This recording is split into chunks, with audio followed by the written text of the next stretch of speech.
You. Kevin Haig. Thank you very much, Mr Speaker. It's a pleasure to rise to speak in this debate. It's such a long time ago that the Select Committee heard submissions on this bill that I had to refresh my mind on its content and on the submissions we received.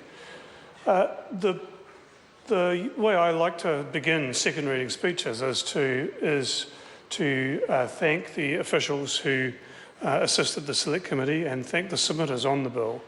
The submitters on this particular bill made a very positive contribution indeed, sir. They mainly came from the professional groups that will be affected by the bill, and most of the submissions were of quite a technical nature.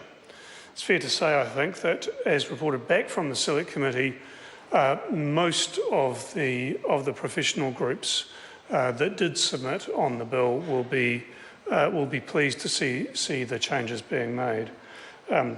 Perhaps the medical groups will be somewhat less pleased, as in general they preferred to see no change, but I'm sure that in time they will come to understand that that these changes have been positive for their practice as well.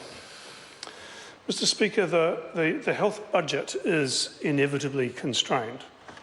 No matter how much of the tax take gets put into the health budget, there will always be extra needs that could have been met had there only been some more resource.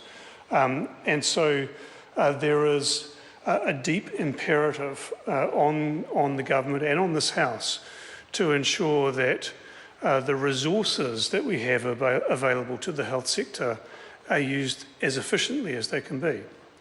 Now, this bill relates specifically to the resource that is the health professionals, but the same principle applies to the physical resources. Are we using operating theatres as efficiently as we could be? The answer is no, in fact. We could do better than that. Are we using the dollars as efficiently as we can be? We actually don't know, because the only part of the system that we actually do cost-benefit analysis on is the pharmaceutical side. We don't actually know if we had an extra dollar to put into health, whether it would be better to put that into pharmaceuticals or into other interventions. So in those areas, we could do a lot better at improving the efficiency of our resource use in health. But this bill, in relation to health professionals, certainly does result in better utilisation of the health professionals that we have available.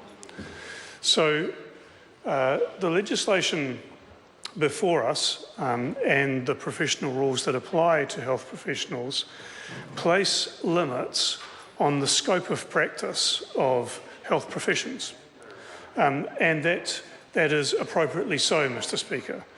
But those limits, those restrictions, should be only those that are reasonably justifiable on clinical grounds. They shouldn't go further than that, because if they go further than that, as the existing law does, what it means is that we will have health professionals whose time and skill we are using inefficiently. And that means we won't be getting as much health gain from the skill of those health professionals as we could and should do. So, Mr Speaker, the Select Committee has had a robust discussion or series of discussions with submitters and amongst ourselves to test the changes that were proposed in the bill as introduced. We've made a number of changes which, on balance, we believe make the bill a better bill. Inevitably, there are judgment calls to be made, and I believe that the Select Committee has made those calls in the right place. Mr Speaker, I want to conclude by referring to my own experience as Chief Executive of the West Coast District Health Board, because I believe it illustrates the pressing need for this reform.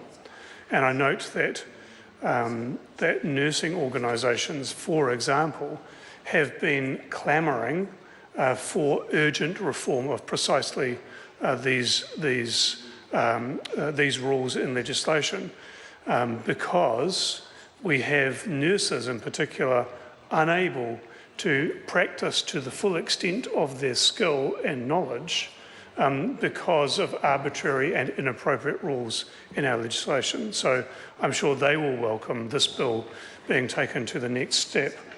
But in an area like the West Coast, pretty much as Barbara Kuriga has spoken about in relation to Taranaki and King Country, many people receive their primary health care from nurses. And those rural nurse specialists do an absolutely fantastic job.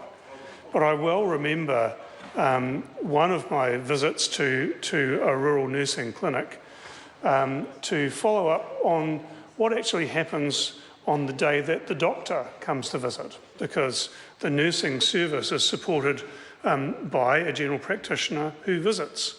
And actually, that general practitioner's time is principally spent signing forms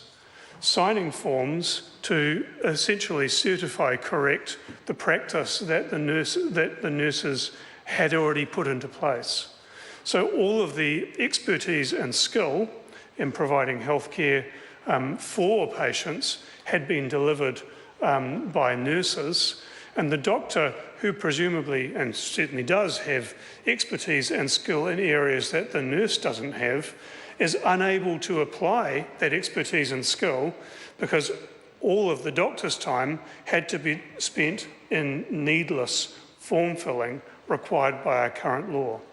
So actually moving beyond that arbitrary and inappropriate restriction on nursing practice will ensure that the nurse is able to provide the full service to the extent of the nurse's capability, but that we also get to use the doctor's time more appropriately.